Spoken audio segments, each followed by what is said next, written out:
'Twas the night before Christmas, and all through the house not a creature was stirring, not even a mouse. The stockings were hung by the chimney with care, in hopes that St. Nicholas soon would be there. The children were nestled all snug in their beds, while visions of sugar plums danced in their heads. And Mamma in her kerchief and I in my cap had just settled down for a long winter's nap. When out on the lawn there arose such a clatter, I sprang from the bed to see what was the matter. Away to the window I flew like a flash, tore open the shutters and threw up the sash. The moon on the breast of the new fallen snow gave the luster of midday to objects below, when what to my wondering eyes should appear but a miniature sleigh and a tiny reindeer.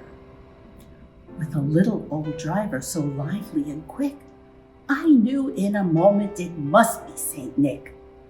More rapid than eagles, his courses they came, and he whistled and shouted and called them by name.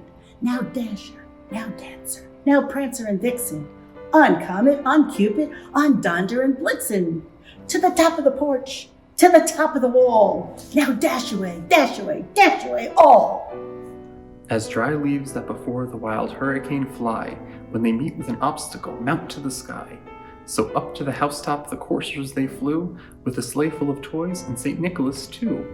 And then, in a twinkling, I heard on the roof the prancing and pawing of each little hoof. As I drew in my head and was turning around, down the chimney St. Nicholas came with a bound. He was dressed all in fur from his head to his foot, and his clothes were all tarnished with ashes and soot. A bundle of toys he had flung on his back, and he looked like a peddler just opening his pack. His eyes, how they twinkled! His dimples, how merry! His cheeks were like roses, his nose like a cherry. His droll little mouth was drawn up like a bow, and the beard of his chin was as white as the snow. The stump of a pipe he held tight in his teeth, and the smoke, it encircled his head like a wreath.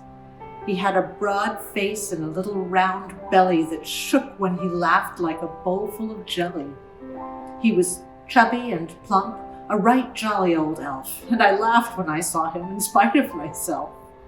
A wink of his eye and a twist of his head soon gave me to know I had nothing to dread.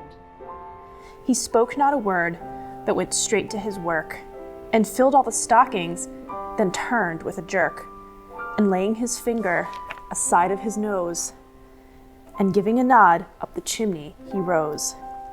He sprang to his sleigh, to his team gave a whistle, and away they all flew like the down of a thistle. But I heard him exclaim, ere he drove out of sight, Happy Christmas to all, and to all a good night.